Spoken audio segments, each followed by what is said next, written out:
Hi, it's Paul Tilley again. Welcome back to HN2130. Today we're going to take a look at Unit 5, which deals with recruitment. So far in the course we've dealt a lot with some of the theoretical backgrounds of how do we get people into our shop and train them and bring them up to be productive members of our group. This section looks at the entry stage. How do we go out and physically recruit potential candidates for our work? Specifically in this unit, we're going to take a look at some key objectives. First of all, we're going to explain the implications of recruitment for job seeker attributes. Then, we're going to discuss various factors that influence job candidates and their expectations on prospective jobs. We're going to identify and discuss internal and external factors influencing organizational recruitment. We're going to compare and contrast different recruitment methods available today. We're going to describe various criteria used to evaluate recruiting efforts, how successful they are at doing their jobs. We're going to develop an appropriate recruitment strategy for the organization, and we're going to demonstrate a clearer understanding of the need evaluations that need to be done. By definition, recruitment is the process of attracting suitable candidates for actual or planned job vacancies. It involves a lot more than simply placing a want ad. We have to go back and figure out exactly what we need before we advertise to fill that need. So overall organizational success is really influenced by how well we do that and how well we recruit. Over the last number of years, the effort and the interest in recruitment has gone up quite a bit. Why? Well, for a number of very good reasons. First of all, it's a very expensive process. Hiring people takes a lot of time, a lot of energy. It requires a very in-depth knowledge of the rules of what we can and can't do when we hire. And it also involves being able to affect people's lives. Do people warrant the job? What happens if they don't get it? What if we don't hire the right person? So recruitment is very important to organizations. Secondly, human rights laws have changed over the last number of years, and we need to be sure what we're doing. So professional recruiting has become even more important for organizations. Third, dismissing wrongfully employed people or people who were said, well, yeah, let's give them a chance, but getting rid of them if they don't work, that gets very expensive. And also, we live in an age where there are shortages in certain key skills, and we could end up thinking that there's lots of people out there for this job when actually there are very few, and it's very difficult to replace the job. So we really need to be on top of recruiting so that we can kind of stay off any of those problems that may emerge. Recruitment involves building an applicant pool. An applicant pool are all the potential people out there who could potentially fill this position. Not saying it's the best ones, not saying they're the worst ones, but we're looking for a pool, first of all. So in order to be able to increase our chances of getting the right person, the bigger the pool or the bigger the number of applicants that apply for a position, the better off we as recruiters will be. So, recruitment needs to generate a lot of potential applicants. And how do we do that? Well, that's really the million-dollar question. We need to be able to ensure that we get people aware, that we can attract people because people want to work for us, and because, well, it helps us fulfill our mandate. When we get an applicant pool that's fairly large, we have to narrow it down. So the recruiting process involves determining who's a better candidate than someone else. And when that determination is made, it has to be made in such a way that it doesn't offend any human rights laws. This little graphic that I have here is a good demonstration of all of the influences on the recruitment process. If you take a look at the top left, you'll see that there are many external factors that influence our ability to recruit qualified people. The labor market is going to play a big role. Do we have a lot of qualified people? Do we have very few qualified people? Are people easy to obtain, difficult to attain? That's going to make a big difference to our ability to recruit. The economic climate is going to have a considerable impact. If there are many people working already and the economy is doing very well, it makes it very difficult to attract other people because there's not a lot of people who are not working.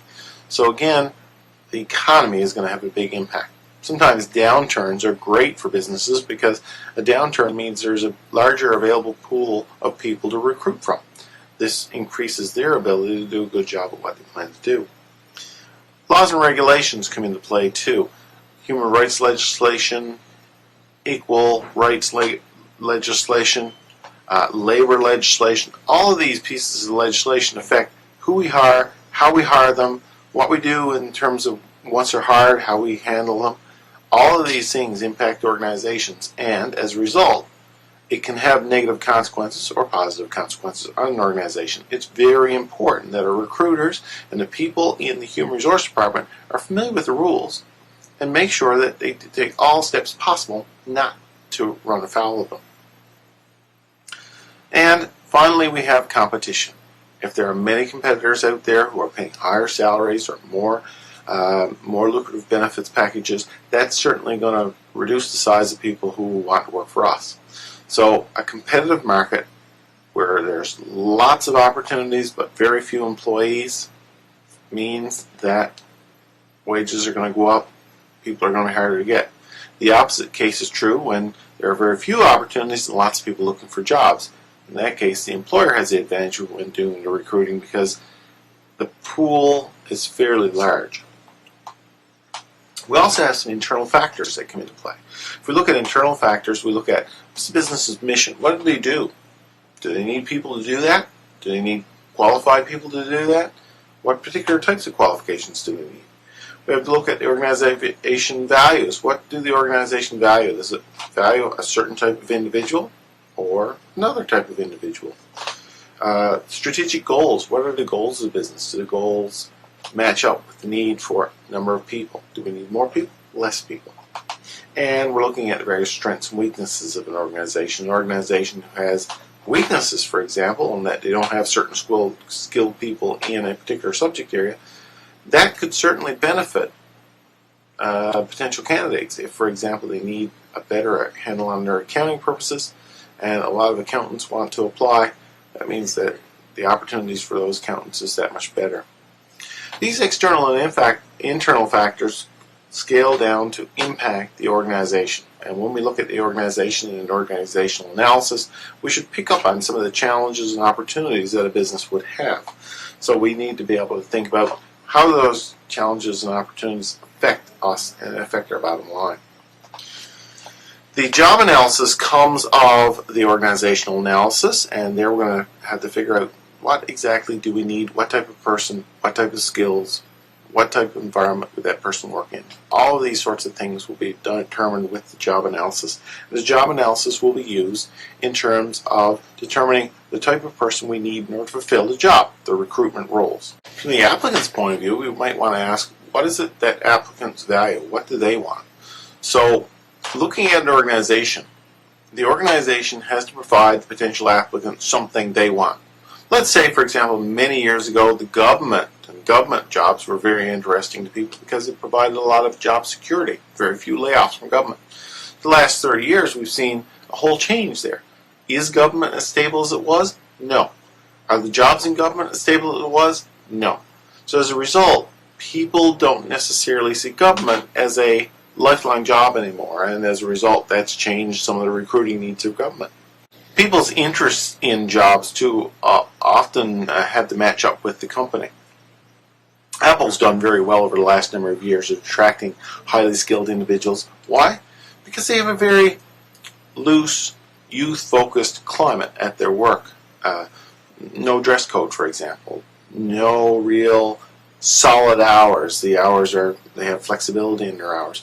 A lot of graduates at a university or colleges from across North America really value that. Young people say, hey, that's my kind of organization. So it's really drawing those types of potential employees to be attracted to Apple.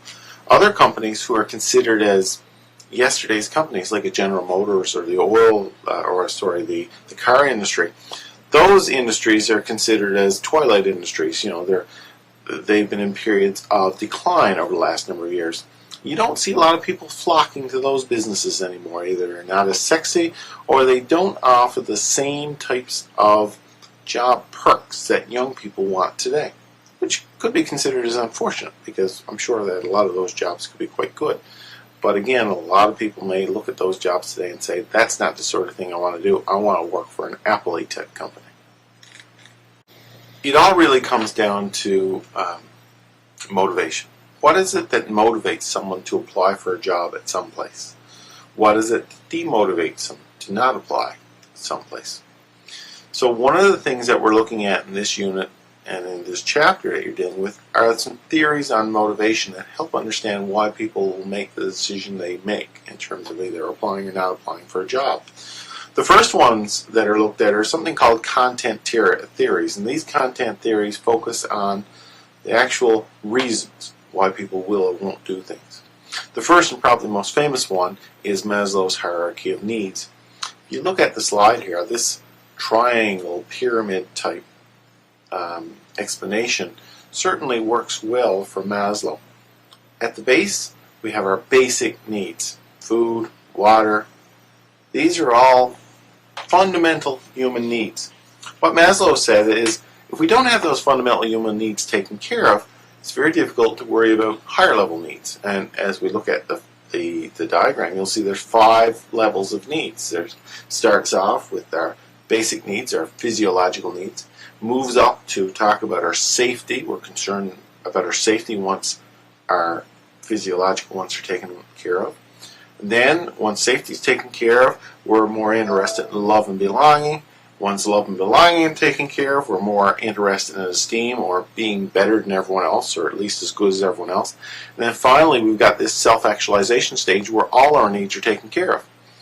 So what Maslow said is, depending on where we are on that ladder or that pyramid of needs, it's going to affect how motivated we are to achieve the next level. Someone, for example, who is concerned about their safety is probably not too concerned about their esteem needs, because they got to look after themselves first. Once their safety is taken care of, then they'll start looking at, well, who do I know here? Love and belonging needs come into play. Once love and belonging needs are taken care of, then the esteem needs are taken care of. So again, Maslow focused on one level at a time. This theory is often used in business, and you'll see it replicated in many courses you'll do, including organizational behavior. We also got something called a two-factor model. And a two-factor model looked at really internal hygiene factors and external motivator factors that come into play that influence our decision to do or be part of something. So for example, when we think of hygiene factors, we're thinking of things like your salary, your company policies, the relationships within the business, job security. These are things that matter to you internally. You say, you know, I feel good about those things. That's what was described as hygiene factors. We also have another set of factors which are really external to us, and they really motivate us from outside as opposed to inside. So things like senses of personal achievement, status, recognition, growth opportunities, promotion. We seek external for that. So essentially what this theory is saying is that we need these internal ones, the hygiene ones, and the external ones. And once we've met or come up with most of those are filled, we're motivated to move forward. If none of those are filled, or very few of those are filled, we're not as motivated. We also look at the need for achievement model. And what the need for achievement model looked at is says, okay, we look at ourselves personally and we say, okay, how motivated are we to achieve something? And that's really dependent on things like the situation. Do we find ourselves in a good situation to be motivated, or not such a good situation? What do we expect to get out of it? What is our behavior that comes out of that in any case? And the emotions, how are our emotions affected? We're also looking here, these are all content theories, we're also looking at process theories. And reinforcement theory is probably the most common process theory. And what reinforcement theory looked at is says we tend to do things that we get praised for, and not to do things that we don't get praised for. So this reinforcement is just we do something and it's reinforced. We get positive reinforcement, which means that we get something added to us, or negative reinforcement, which means that something gets taken away. So we'd rather not do something because we're not getting something. So in terms of the process theory, this importance of a reward is there. We are motivated to do something if there is a reward, something at the end for us, and that will drive us. The what's in it for me thing. We're also looking at another theory called expectancy theory. And expectancy theory is very much a mind-based theory, and it really says, it asks the fundamental question, what do you expect to get out of this if you do it? And how much do you value it in terms of the expectation? So if I have very little expectation of getting anything out of this, there's nothing in it for me, and I don't value it heavily, expectancy theory says I'm not very motivated to do it. If, however, there is something that I expect to do very well out of, and I feel that it will benefit me in the long run, there's some goal at the end, such as making these videos, showing that I feel that they'll benefit students, so as a result, expectancy theory says I'm strongly motivated to do that because I expect some positive feedback. Will I get it? I don't know. And we also have here a little discussion too on something called equity theory. And equity theory has yourself comparing your rewards to other people's rewards. So let's say you work really hard and you get a reward. You get a $100 reward. The guy next to you works just as hard and he or she gets a $400 reward. And you're thinking to yourself, well, I got $100. That person got $400. Why? We did exactly the same amount. So equity theory says people are motivated if they feel that there's equity in their jobs, meaning they get rewarded for the value of what they do. The last part of this unit focuses on a very practical consideration, that is, how do we get the message out in order to recruit people? That's very simply, how do we communicate the need? How do we communicate the need? We're looking at two basic methodologies here. Internally, meaning within our existing labor force, we want to encourage them to apply to move up because it certainly rewards them for efforts. We also may have to look externally. How do we bring people into an organization? What people would do it? So we think about internal recruitment. Things like job postings on bulletin boards and the like are examples of internal recruitment. Replacement charts. All a replacement chart is determining when people are going to retire. So we look at them and we say, okay, you're going to retire in 5 years, you're going to retire in 3 years, and you're going to retire in 1 year. So that means we're going to have a position left vacant due to retirement in year 1, 3, and 5. Very simple. A replacement chart simply tracks where people are now within the organization and when they're going to need to be replaced. We're also looking at information systems. This is in a combination of tools, computerized or otherwise, that keep track of employees. What are they doing? What do they want to do? How long are they going to stay? When would they potentially leave? Nominations, which is really people suggesting other people for jobs. Periodicals and journals come in. This is magazines, advertising magazines. Radio and television. Hey, we got a job opening. Sometimes on the radio you hear of job openings come up. Public displays. So any type of public event that's going on, say, hey, we have job openings. Direct mail, sending letters out to people saying apply now. Special events such as job fairs and the like. Employee referrals, when I'm an employee and I go and say, you would be a great employee, we should hire you. Networking, sort of like a Chamber of Commerce event. You go in, you meet people, you hobnob a bit, and essentially out of that opportunities will arise. Walk-ins, you physically knock on the door of the potential boss and say, I'd like to work for you. Canada Employment Centers, these are federally operated employment centers, and I think there are some provincial ones as well where you can go in and look for jobs. Jobs are posted there and get some help in terms of getting a job. Private employment agencies, so what they do is they go out and find potential candidates for companies, do all the hiring process for them, saves them a lot of time and effort, and in return for that they get a stipend for it. executive search firms are same basic thing as employment agency, just tends to be for higher end jobs. So we've got all kinds of recruiting methods out there, and they have it. Each one has an advantage and a disadvantage for sure, maybe several advantages and disadvantages. Take a look at those. You should be very familiar with those because those are the things that are going to be tested. Anyway, so that's Unit 5. If you got any questions, let me know. Thanks.